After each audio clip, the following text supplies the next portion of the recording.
Most people watching this right now genuinely believe they're doing everything right for their brain. You walk, you watch what you eat, you try to get enough sleep. And yet, the research I'm going to share with you today shows that the majority of Australians over 60 are unknowingly making at least 3 of the 6 mistakes that accelerate brain aging. Not because they're careless, because the advice they were given was incomplete. Tell me if this sounds familiar. It's getting slightly harder to remember names. You walk into a room and the reason you went there is just gone. You reread the same sentence because it didn't quite stick the first time. If any of that landed, you're not imagining it. Something specific is happening inside your brain right now, and there are 6 things that science has confirmed can either slow that process dramatically or speed it up. A study out of the University of California found that measurable cognitive decline can begin as early as age 45, decades before most people start paying attention. And the most confronting part? The habits that protect your brain the most are almost never the ones being talked about. Exercise? Yes, but not the way most people are doing it. Sleep? Yes, but there's one thing that happens during sleep that almost no one knows about. And there is one fix, number 5, that surprises every single patient I see. Something most Australians over 60 are actively avoiding right now because they were told it was dangerous. Turns out that advice was wrong, and avoiding it may be one of the most costly mistakes for your long-term brain health. In this video, I'm going to walk you through all 6, backed by peer-reviewed research. Before we go any further, out of these 6 fixes, how many do you think you're already doing? Type your number in the comments right now, just a number. I'll be reading them. I'm Dr. Luca, neurologist with over 20 years working with patients on brain health and cognitive decline. And what I'm sharing today is what the research actually says, not what's convenient to say. Let's start with fix number 1, because this one you can begin today. Most people think any exercise is good for the brain. Walk, swim, golf, it's all the same, right? Wrong. There is one specific type of movement that actually grows new brain cells, not maintains them, grows them. And the difference between doing it right and doing it wrong is enormous. The part of your brain most responsible for memory is called the hippocampus. Think of it as your brain's filing system. When you're young, it's fat and full. After 60, without the right input, it starts to shrink, physically get smaller. And that shrinkage is what you feel when names stop coming and rooms become mysterious. What grows the hippocampus back? Aerobic exercise. Not yoga, not weights alone. Anything that gets your heart rate up for a sustained period. Brisk walking counts, swimming counts. Even a vigorous game of bowls on a warm day counts, if your heart rate is up. Research from the University of California found that just 2 to 3 sessions of 45-minute aerobic activity per week produced measurable improvement in memory function and ability to shift and focus attention in people who had been sedentary. 2 to 3 times a week. That's Tuesday, Thursday, Saturday, or whatever 3 days work for you. And here's the part most people miss. Every additional session you add on top of that produces additional brain changes. Every drop of sweat counts. The more you do, the more your brain grows. There is no ceiling on the benefit. Quick question. How many times a week are you currently doing aerobic activity right now? Write your number in the comments, just a number. But here's something even more powerful, and this is the part I want you to remember. If you combine that aerobic exercise with new learning at the same time, the brain changes are dramatically stronger. Listen to a language app while you walk. Listen to a podcast about something you know nothing about. Your brain is flooded with growth factors during exercise, and whatever information you feed it in that window gets locked in far more deeply. This is not a theory. It has been demonstrated in controlled studies. Before we move to fix number 2, I want to plant a seed. Fix number 3 is the one that has completely changed how I approach my own daily routine. It involves a supplement that most people associate with 25-year-old gym goers, but the brain research on it is unlike anything I've seen in 2 decades. I'll get there. First, sleep. If this is landing for you, write sharp mind in the comments right now. I read every single one. Fix number 2. And I want to be direct with you about this one because it's the most underestimated threat to your brain in Australia right now.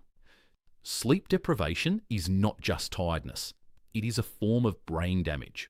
I know that sounds strong, but let me explain what is actually happening inside your skull every night you shortchange your rest. Your brain has a cleaning system. During deep sleep, cerebrospinal fluid flushes through the spaces between your neurons and clears out the metabolic waste your brain produced during the day. We're talking about toxic proteins, including amyloid, the same compounds that build up in Alzheimer's disease. Think of it this way. Your brain is like a busy kitchen. All day it's cooking, thinking, processing, making decisions. At night, the cleaning crew comes in. If you send them home early, if you sleep 5 or 6 hours instead of 7 or 8, they don't finish the job. The next morning, the kitchen opens with yesterday's mess still on the bench. Do that enough nights in a row, and the mess starts to pile up in ways that cannot be easily reversed. There's a second thing sleep does. The hippocampus, that filing system we talked about, uses deep sleep to consolidate the memories you formed during the day. It replays what happened, strengthens the important connections, discards the noise. If you cut that process short, the memories don't stick. You didn't forget because you're getting older. You forgot because the consolidation never happened. Margaret, 67, from Brisbane, came to see me complaining that her memory had gone dramatically downhill over 2 years. She was sleeping about 5.5 hours a night. She thought she was fine on it. She'd always been that way. We addressed nothing else, just sleep. Within 90 days, her recall had improved measurably. Her exact words, "It's like someone turned the lights back on." The target is 7 to 8 hours. Not 6, not 6.5 is usually fine. 7 to 8, in a cool, dark room, with no screens in the hour before bed. Now, fix number 3. This is the one I mentioned at the start, the one that changed how I approach my own routine. When most Australians hear the word creatine, they picture a young bloke at the gym buying powder in a tub the size of a bucket. That association is so strong that almost no one over 60 ever considers it. And that is a genuine shame, because the brain research on creatine over the last 5 years is unlike anything else I've seen in 2 decades of neurology. Here is what creatine actually does. Your brain runs on energy, a specific form of cellular energy. When that energy supply gets depleted through stress, poor sleep, cognitive load, or simply aging, your brain slows down. Creatine helps your brain regenerate that energy faster. It is not a stimulant, it is not a hormone, it is a naturally occurring compound your body already makes. Your liver produces about 1 to 3 grams per day. But as we age, the supply no longer keeps up with demand. A study out of Germany found that supplementing with 10 grams of creatine per day, not 5, not 2, 10, measurably increased creatine levels in multiple regions of the brain. Not in the muscles, in the brain itself. More striking, research from the University of Regina in Canada showed that giving sleep-deprived subjects 25 to 30 grams of creatine completely negated the cognitive deficits of being awake for 21 hours. Not reduced them, negated them. People were functioning as well, in some cases better, than if they had slept a full night. And the most recent development, a pilot study published last year, found that giving Alzheimer's patients 20 grams of creatine per day produced measurable improvement in cognitive function. It was a small study. It was not placebo-controlled, but it is the direction the research is heading, and it is consistent with everything we already know about how creatine works in the brain. For anyone over 60 who is vegetarian or vegan, this matters even more. Creatine is found primarily in meat, poultry, and fish. If you eat little or none of those foods, your baseline creatine levels are almost certainly low. The improvements people in this category report when they begin supplementing are often dramatic. The starting point. 5 grams per day is well established as safe for healthy adults. 10 grams is where the brain-specific research starts to show meaningful effects. Always discuss with your GP before starting any new supplement, particularly if you have kidney concerns. Have you ever heard of creatine being used for brain health before this video? Write yes or no in the comments. I'm genuinely curious how many people know about this. Here's the open loop I want to leave before fix number 4. The next fix involves something that has been studied at Harvard for over 80 years, and the finding is so simple that most people dismiss it. Don't. Fix number 4. And I want you to take this one seriously, because it is the one most likely to be brushed off as common sense, and that is exactly why it is so damaging. Loneliness physically shrinks the brain, not as a metaphor, not as a vague reference to well-being. Harvard's study of adult development, the longest-running study on human happiness and health ever conducted, started in 1938 and still running today, found that the number one predictor of healthy aging is the quality of your social connections. Not diet, not exercise, not genetics. Connection. The brain, you have to understand, is a social organ. It evolved to be in relationship with other people. When it is isolated, when the input of other voices, other faces, other perspectives is reduced, it begins to atrophy, the same way a muscle you stop using gets smaller. More specifically, chronic loneliness elevates cortisol, the stress hormone, chronically. And chronically elevated cortisol physically shrinks the hippocampus. The same region that controls memory, the same region we have been talking about this entire video. Research also shows that people in jobs or lifestyles that require no new learning, no new challenges, no new social input, have a measurably higher incidence of Alzheimer's disease. The brain needs novelty, the way the body needs movement. Stagnation is not neutral, it is a slow decline. This does not mean you need to become a social butterfly. It means having 3 to 5 meaningful interactions per week, a conversation, not just a nod. It means learning something new. It means staying curious. A David, 71, from Adelaide, retired at 65, and within 18 months described feeling like he was disappearing. His wife brought him in. He wasn't depressed in the clinical sense, he was simply starving his brain of input. We built a structure, 1 new class per week, 2 social commitments, a book he'd discuss with someone. 6 months later, the difference was visible. How connected do you feel right now, on a scale of 1 to 10? Write your number. No wrong answers. Fix number 5, the one I told you about at the start, the one most Australians over 60 are actively avoiding because someone at some point told them it was dangerous. Resistance training, weights, lifting. I hear it constantly in my clinic. I'm too old for that. My joints can't handle it. That's for young people. And every time I hear it, I feel the weight of what that person is unknowingly giving up. Because the research on resistance training and brain health in people over 60 is extraordinary. Here is what happens when you lift something heavy, even moderately heavy, in a controlled way. Your body releases a compound called BDNF, brain-derived neurotrophic factor. Think of BDNF as fertilizer for your neurons. It stimulates the growth of new neural connections. It protects existing neurons from damage. It is, in the research, one of the most powerful, naturally occurring protective compounds for the aging brain, and resistance training is one of the most reliable ways to trigger its release. Study after study has now confirmed people over 60 who do 2 to 3 sessions of resistance training per week show significantly slower rates of cognitive decline compared to those who do not.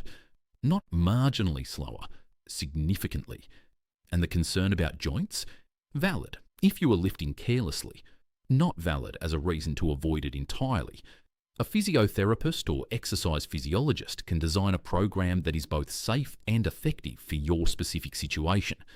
Bodyweight exercises count, resistance bands count, light dumbbells count. The principle is progressive overload, gradually increasing the demand on your muscles over time. One more thing about creatine. And this connects directly to fix number 3. If you were doing resistance training and supplementing with creatine simultaneously, the brain and body benefits are compounded. The creatine helps you do 1 to 2 more repetitions per set. More repetitions means more muscle stimulus. More muscle stimulus means more BDNF release. More BDNF means more brain protection. The two work together in a way that neither does alone. Are you currently doing any form of resistance training? Write yes, no, or starting now in the comments. Fix number 6, and I want to cover this one quickly but precisely because there is a lot of noise around brain food and most of it is vague. 3 specific foods that have the strongest research behind them for brain health in older adults. Not a list of 20 superfoods. 3. Dark chocolate, 75% cocoa or higher, 50 grams per day. Studies have shown measurable improvements in blood flow to the brain within 60 minutes of consumption. The flavonoids in dark chocolate support the lining of blood vessels, including the tiny vessels feeding your brain, in a way that few other foods do. This is not a treat, this is a medicine. The higher the cocoa percentage, the lower the sugar, the better. Green tea, not supplements, the actual drink. Research published in the Journal of Nutritional Biochemistry found that long-term green tea consumption is associated with lower risk of cognitive decline and Alzheimer's disease. The polyphenols in green tea appear to protect the neurovascular unit, the interface between your brain tissue and its blood supply. 2 to 3 cups per day. If you find the taste bitter, try a mild Japanese variety with a small amount of ginger. Foods that produce nitric oxide. Leafy greens, spinach, rocket, silver beet, beetroot.